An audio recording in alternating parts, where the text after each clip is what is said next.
experienced some of your young ladies, not knowing who they are. Like, you know, we've worked on a couple of things, and I've been on a call with 15 whatever people, and I will always be like, this one is sharp, this one is sharp, this one is sharp, and they've been through the Anakazi program, you know, so they're very obvious, they stand out clearly. So I know that it definitely works, and it's always interesting to see. It's not the financial impact of what they've achieved. It's that personal growth. And I think that you can always tell people who've been through a program, or people who have no. I don't mean that you can tell it, but they're clearly more confident, more focused, more driven. They think deeper, you know. So it's been really interesting to see the young ladies that are in the program. And I think, you know, you're underselling it, like the center when you opened it. I think it's very valuable. And you said, like, you can sit on a little table, but no, I think what you offer is amazing, you know, for the opportunity for somebody who wants to, because you have quite a few young ladies that have set up their own little businesses. And when I say little, I just mean like it's a one person type of business. It doesn't employ 5-10 people, but they have access to the center, don't they? If they've been through yeah. So do you want to explain that a little bit more? And then they still have access to the center, and Right. So like I said before, that we used to provide training, and most of it was virtual, and you know, just using our platform online and WhatsApp, and that was really hectic. Because you know, you got like 50 people on your WhatsApp, and they're taking your class, and you're checking their homework and so forth. So they'll graduate and move on. But there's one who really stands out. That's Nkole. Nkole, she did moringa farming, and she's continued, and now she's doing moringa tea. She's making different products. She's adding value to that. But we didn't have any place for her after she graduated. This was like 3 years ago. So along the way, like I said, we opened up the business incubator in Lusaka, and that's the first stop. And those who graduated in November, they moved along and stayed in our big business incubator, because we put them in groups. So there was a plastic recycling group, we have the agriculture group, we have the health group, and they continue to develop their ideas. And just last week, one of them actually is an intern. Our farmer girl, she's making tomato paste and garlic paste. And she sent me this tomato paste looking nice and red, and with labels, and you know, with the name that they picked as a group. Like, I was amazed, I was blown away. Like, what, you did this, you know? So I think it's just exciting. It's exciting to see, you know. And they say, oh, Miss Yareka, this is what we did. And so they stay in the business incubator to develop their ideas, because it takes long. If they had to do that on their own, they would have to pay all the time to go to you know, like is what you call those business center, to print things, to design, to use the internet. It all costs money. So what we do for the interns, we pay them a stipend for transportation, so they can come. We can work. If we need help, they help us, but at the same time, they're developing their business ideas.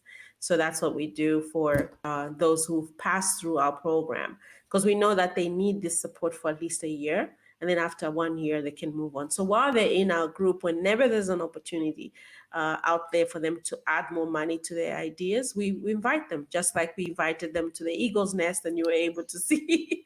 and they were also able to say, oh my gosh, yeah, this is what we learned before. And now they can just jump right in and help the others on the team. So it's nice to see the young people really get it and run with it and get excited. And then the other thing we do, go ahead. Go ahead.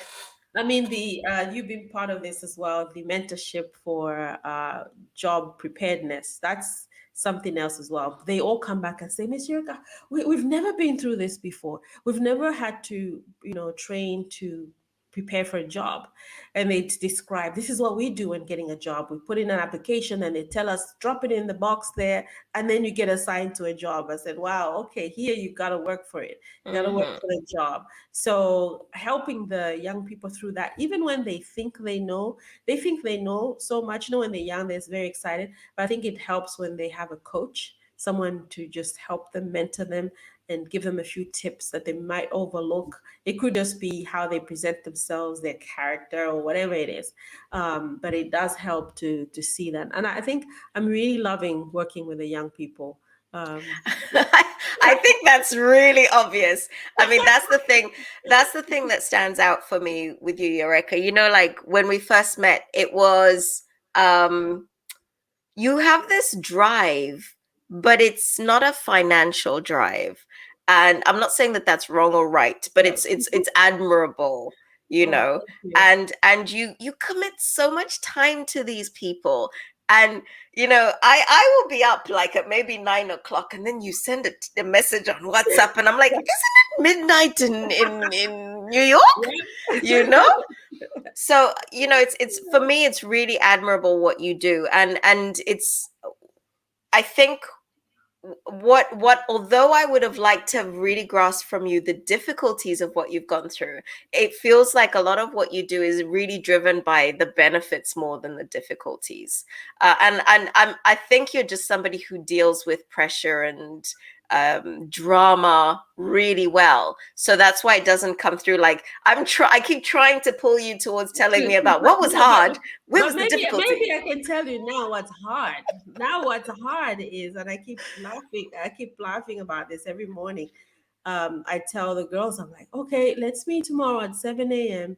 And have a meeting. And then that 7 a.m. I'm like, oh, I think we'll meet tomorrow. So I think getting into the pattern of providing the support they need, but at the same time, I don't want them to rely on me so much that they can't make Yes. decisions. Yeah. So what I try to do is separate myself a little bit.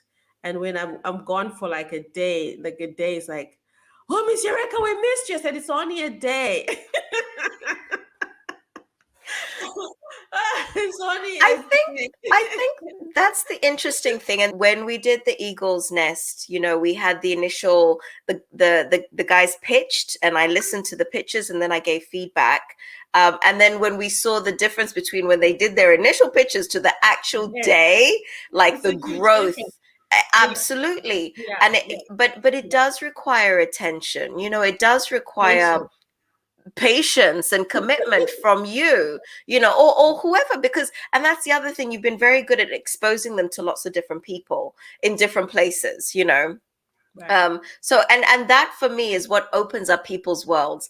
And what you've done is like you've I said something to you earlier about somebody who opened up my world to a different way of thinking, and that's exactly what it is. It's like you feel like but actually then you realize, wow, there's so much more I don't know, and you want to be that new thing. And that's what you do for a lot of these kids. You expose them to, I want to be that thing that I didn't know that I could be. And I find it just fascinating and invaluable what you put into them, but there's no monetary attachment to that. Right. And that's what drives it. That's what makes it thrive. Because the moment there's so much money attached to that, you lose your ability to innovate, because you're going to focus on the money at that point. When the money can come, it will attract itself, right? It will come once you've developed something that is worth putting money on. But if that's your intention from day one, then it becomes really challenging. So I try not to think about it that way, because I know, especially in the young people, I mean, they say that if you want to invest in people. Mm-hmm. And this is it. As you can see the value of bringing a kid who was working at X Kwacha, right? And then within a month, because you spoke to them, they're able to double their pay. That's money. That's where the money is. For that person, that's a lot of money. Imagine if I had to charge them and they can't afford to charge, to pay me, and then what? that means for me, I can live, but for them, that's their livelihood. So I I think, think, Yareka, you're underselling what you just said, that point that you just said. And let's put it in an example without saying anything. You've helped a few young adults at the moment who have put in an application. Are we allowed to say to who? no, no. Okay. So who put through an application to an organization, you tell the story in as nice as way as possible. But my point is, the value that you added, because remember you said to me what they thought that they would earn and what they're actually going to earn. Yeah. That's the value that you're putting into that. So can you tell the story, but in the way that I don't reveal secrets? Right. So I think it's just exactly what I said, that whether it's this organization or another organization, the moment you empower somebody to think beyond where they are, they double their value, right? So you can't But they always. didn't realize that that No, was they their didn't. value. No, they You've made that their value. That's the piece I'm trying to put across. but I think you're very, that's why it's important to do what we do, right? To help yes, others actualize, these opportunities out there. yes. Yeah, sometimes people just don't know that there are so many opportunities. They can get them by just packaging themselves better, or maybe getting an education, or getting a little bit of mentorship.